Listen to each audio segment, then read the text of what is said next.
Our panel right now, Scott Blakeman is a political comedian. He's joining us. David Hawkins, Congressional Quarterly Weekly, and Alicia Quarles is the entertainment editor for the Associated Press. Scott, I want to ask you very quickly, this is a lot of pressure for a comedian standing up on that stage with some of the biggest names in Hollywood and in Washington, all gathered underneath one roof for the night, isn't it?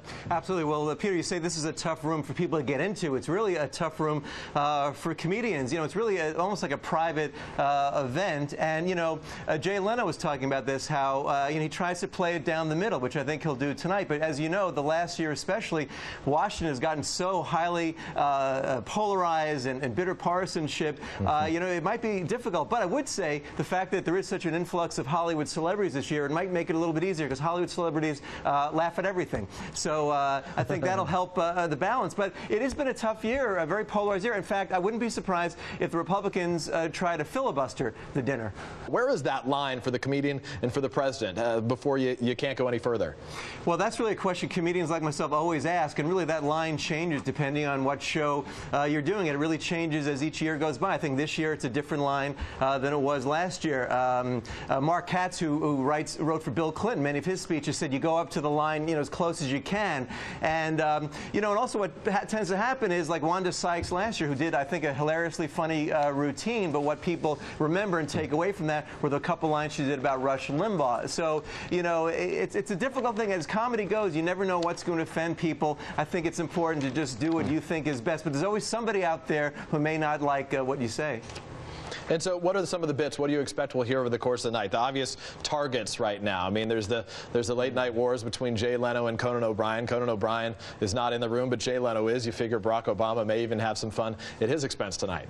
Absolutely. Well, I think that my guess is that Leno may even open with some reference to the late night wars. And by the way, I love the whole expression late night wars. I wish that, you know, the real wars were as benign as the late night wars. Like I wish in Iraq and Afghanistan it was just, you know, people getting big severance packages. You know, that would be nice and no one gets hurt. But, you know, I think he will address that because people have said that in Washington the best kind of humor that works the best is really self-deprecating humor. And President Obama, I think, did a wonderful job last year poking fun at himself. I think some of the best people say about comedians these days, how do you do jokes about Obama? I think the president does the best jokes about himself, and I expect him to carry on that tradition tonight. Scott Blakeman, give me a sense for these guys that are there. This is what makes it sort of entertaining, is it's kind of unclear. You can only imagine as a fly on the wall what a conversation looks like between two of these people from Hollywood, from sport, from just celebrity. The good news is none of the Jersey Shore folks are said to be there tonight. I think people will appreciate that. But I mean, what's a conversation like that like? Is this wheeling and dealing? Is this networking, or is this just entertainment?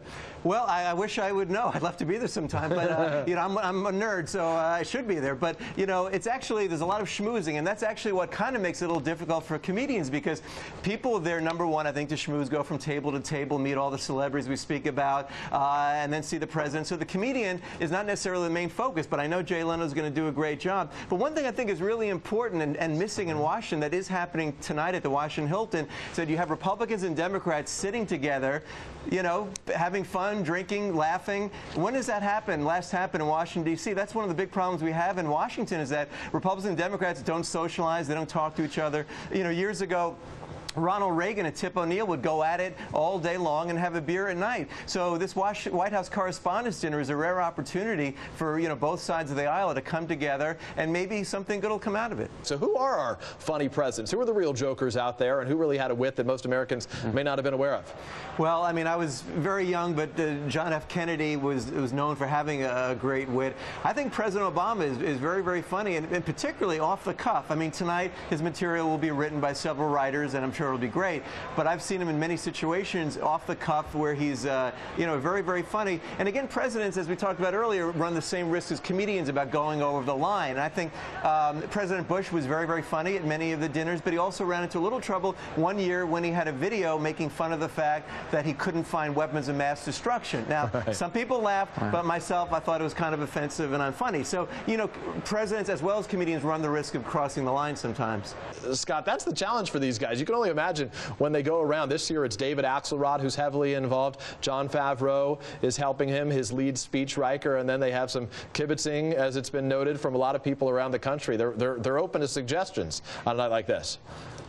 Yeah, Well, it's true, and again, as a comedian, you never know. You can never be totally sure, like, I know this is going to work. You never know. It's always trial and error, and the same will be tonight. And as I said earlier, this has been a very divisive year, so you don't really know.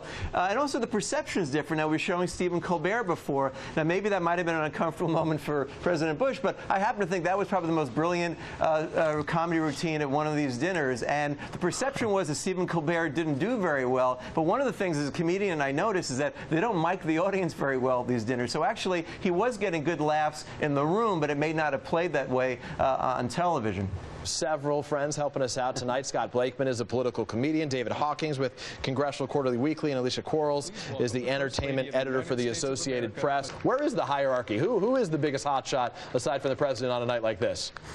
Well, you know, it's hard to say, but I just love the juxtaposition. You have Jessica Simpson and then John Boehner coming together. So it's wild, but there really is this great intersection between Hollywood and Washington. But what also happens, sometimes people go from Hollywood to Washington. You know, in the mid-'90s, a guy named Al Franken was the comedian at the dinner, and now he's sitting there tonight as Senator Al Franken.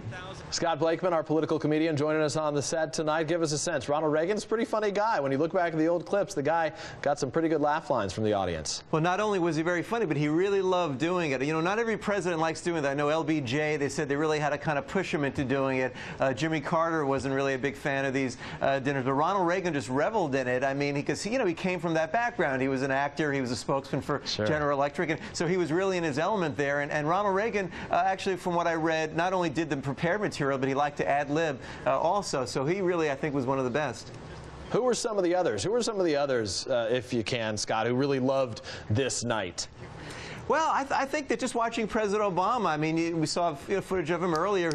I really think he's having a great time, and I'm really impressed. And there are those who disagree with him, and I always have arguments about this with people, and like, oh, he's not funny. He's this. He needs a teleprompter. He really doesn't. I mean, and I hope tonight he actually does go off and kind of ad-libs a little bit, because he's really great when he does that. Very at ease with the audience.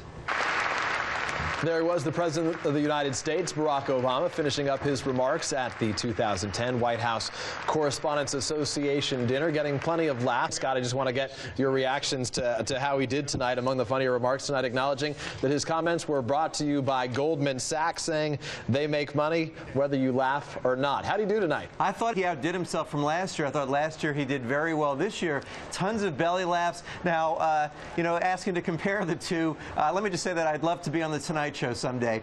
Having said that, I do think that the president did outshine Jay Leno tonight. I mean, Jay Leno did very well. Jay Leno used a lot of video tonight. And actually, the president used a lot of graphics, which to my knowledge is the first time a president has used sort of Daily Show-ish kind of graphics to complement the stand-up comedy. But I really thought the president did a wonderful job. And the greatest line I thought was saying earlier on, his ratings are still high in his country of birth. And it's a great way to deflate, this idiotic assumption among some people that he's not born here. So that's what a speech like this can really do. It could actually work politically in addressing something and dealing with it with humor, and I thought he did a great job.